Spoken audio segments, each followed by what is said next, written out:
on a les entorses, les fameuses entorses de cheville, traumatisme de la cheville, voilà, qui est courant. La plupart du temps, c'est des lésions bénignes avec une souffrance d'un des trois faisceaux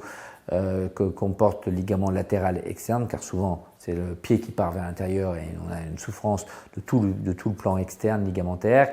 qui est composé de trois faisceaux ligamentaires. Et dans les entorses bénignes, ben voilà, on a souvent une souffrance du faisceau antérieur qui est classique, hein, c'est la définition propre d'une entorse, c'est d'avoir une lésion ligamentaire, mais comme on a les deux autres faisceaux qui sont encore intacts, le troisième qui a souffert va cicatriser, aidé par une immobilisation légère, de la rééducation. Quand on a une rupture complète avec un gros hématome et une rupture vraiment importante ligamentaire et qui est fraîche dans le sens où on n'est pas sur une cheville qui a déjà eu plusieurs entorses et qui a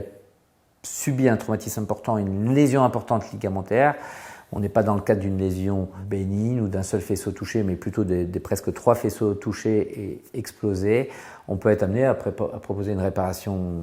urgente dans les 15 jours qui suivent la lésion, afin de réparer les plans ligamentaires, de les laisser cicatriser ensuite, pareil, dans une botte en résine pendant quelques semaines. Si le plan ligamentaire n'a pas assez bien cicatrisé et a cicatrisé avec une élasticité trop importante, si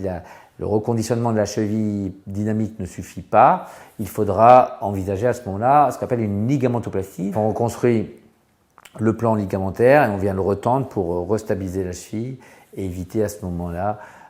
une instabilité de cheville qui provoque des entorses, donc des gênes, mais qui peut aussi, par l'instabilité, provoquer des lésions cartilagineuses au niveau de la cheville.